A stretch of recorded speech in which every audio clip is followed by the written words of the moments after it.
আসসালামু আলাইকুম। আজকে কিছু বড় ভাই আসছে নোয়াখালী থেকে, ওদেরকে নিয়ে যাচ্ছি কর্ণফুলী টানেল দেখার জন্য। আমি বেশ কয়েকবার গিয়েছিলাম, এখন আবারও যাওয়া হচ্ছে বড় ভাইদের সাথে।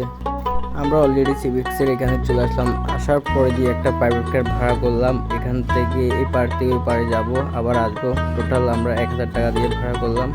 এরপরে আমরা সবাই গাড়িতে উঠে গেলাম। উঠার পরে গাড়ি টান দিছে। এখন আমরা চলে যাচ্ছি আমাদের সেই কর্ণফুলী টানেলের ভিতরে। আনোয়ারা যাব এখন, টানেল হয়ে যাচ্ছি, ভিতরে ঢুকে যাচ্ছি।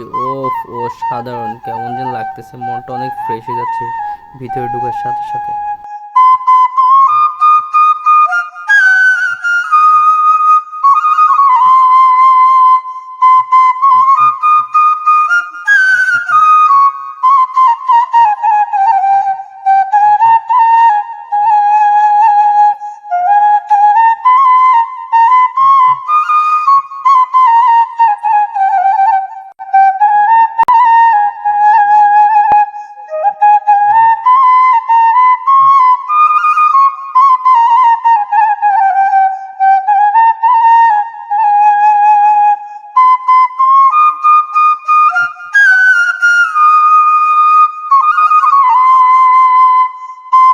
আনোয়ারা চলে আসলাম, এখন আনোয়ারা নামি তারপরে কিছুক্ষণ ছবি টবি তোলার জন্য আমরা প্রস্তুতি নিচ্ছি। আর বড় ভাইরা বলতেছে প্রচুর গরম পড়তেছে, ওনারা বলছে একটু হাঁটাহাঁটি করার জন্য। ড্রাইভারও বলছে আপনারা 5 মিনিট থেকে 10 মিনিট থাকতে পারবেন।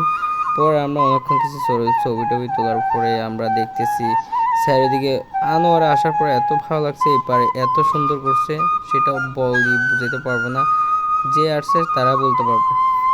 আমাদেরকে মেইন রোডে উঠতে দিচ্ছে না সেনাবাহিনী, ওখান থেকে সিগন্যাল দিচ্ছে, বলতেছে আপনারা এইদিকে আসেন না। পরে আবার চলে গেলাম গাড়িতে, আবার গাড়িটা আনোয়ার হয়ে ঘুরে আবার চলে যাচ্ছি কর্ণফুলী টানেল হয়ে আমরা সিভিক্সের উদ্দেশ্যে। এখানে যখন যাচ্ছি আমি কল্লাটা বের করে দিলাম, উফ এত বাতাস, গরমের ভিতরে অনেকটা ভালো লাগতেছে বাতাসটা পেয়ে। আবার ভিতরে ঢুকে যাচ্ছি। আমি যখন ভিতরে যাচ্ছি আমার মনে হচ্ছে আমি দেশের বাইরে আছি, বাট বাংলাদেশে আছি সেটা বলতে পারবো না। ভিতরে ঢুকলে বোঝা যাচ্ছে আমি কোনো একটা ইউরোপ কান্ট্রিতে আছি। খুবই আনন্দ লাগছে, খুবই মজা পাইছি।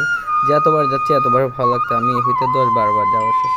আমি বুঝাইতে পারবো না। আমি ভিতরে যখন যাচ্ছি কি যে আনন্দ লাগতেছে, আর কি যে মনটা ফ্রেশ হয়ে, সারাক্ষণ মনটা খারাপ থাকলে ওখানে গেলে মনটা ফ্রেশ হয়ে যায়। আমি অনেক রাতও গেছিলাম, রাতও আমরা হঠাৎ করে চলে যেতাম বন্ধু বান্ধব, আবার আরও কিছু প্রিয় মানুষদের সাথে চলে যাই। আমরা কর্ণফুলী টানেল পেরিয়ে আসছি, এখন আমরা আবার নেমে যেতে হবে। গাড়ি ঘোরা শেষ, এখন বলতেছি আপনারা নামে যান। এখন আমরা নেমে যাচ্ছি, আমরা আবার সিভিক্সের উদ্দেশ্যে চলে আসলাম সেই আগের জায়গায় যেখান থেকে গাড়ি তুলছি ওখানে। গুড বাই, আল্লাহ হাফেজ, ভালো থাকবেন সবাই।